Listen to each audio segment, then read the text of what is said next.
জন্মাষ্টমী বা কৃষ্ণ জন্মাষ্টমী দেবনাগরী কৃষ্ণা জন্মাষ্টমী একটি হিন্দু উৎসব। এটি বিষ্ণুর অবতার কৃষ্ণের জন্মদিন হিসেবে পালিত হয়। এর অপর নাম কৃষ্ণাষ্টমী, গোকুলাষ্টমী, অষ্টমী রোহিণী, শ্রীকৃষ্ণ জয়ন্তী ইত্যাদি। এক কৃষ্ণ জন্মাষ্টমী।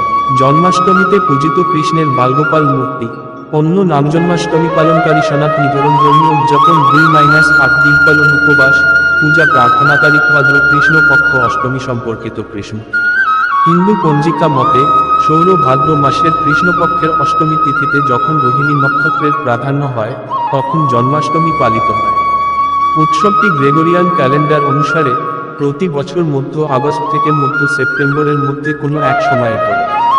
দুই কৃষ্ণের জীবনের সাংস্কৃতিক কর্মকাণ্ড, গান বা কীর্তন, গীতিনাট্য, নাট্য, যাত্রা ইত্যাদি এর মাধ্যমে রাসলীলা, কংসবধ ইত্যাদি কর্মকাণ্ড উপস্থাপন করা হয়। মথুরা, বৃন্দাবন, মণিপুর ইত্যাদি স্থানে এই অনুষ্ঠান অত্যন্ত আড়ম্বরের সাথে করা হয়। 3 রাসলীলায় কৃষ্ণের ছোট বয়সের কর্মকাণ্ড দেখানো হয়।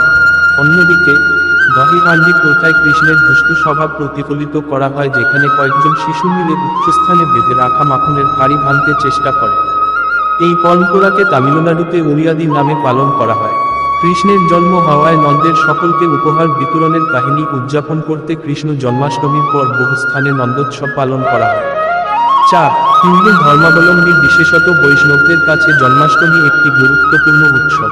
এই উৎসব নানাভাবে উদযাপন করা হয়, যেমন ভগবত পুরাণ অনুযায়ী নৃত্য, নাটক যাকে বলা হয় রাসলীলা বা কৃষ্ণ লীলা, মধ্যরাত্রিতে শ্রীকৃষ্ণের জন্মের মুহূর্তে ধর্মীয় গীত গাওয়া, উপবাস, দহিহান্ডি প্রভৃতি। রাসলীলাতে মূলত শ্রীকৃষ্ণের ছোটবেলার বিভিন্ন ঘটনা দেখানো হয়।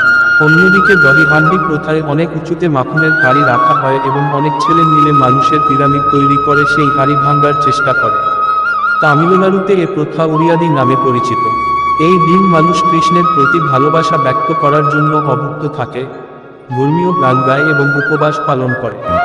শ্রীকৃষ্ণের জন্মতিথিতে মধ্যরাতে তার ছোট ছোট মূর্তিকে স্নান করিয়ে কাপড় দিয়ে মুছা হয় এবং দোলনায় সাজানো হয়।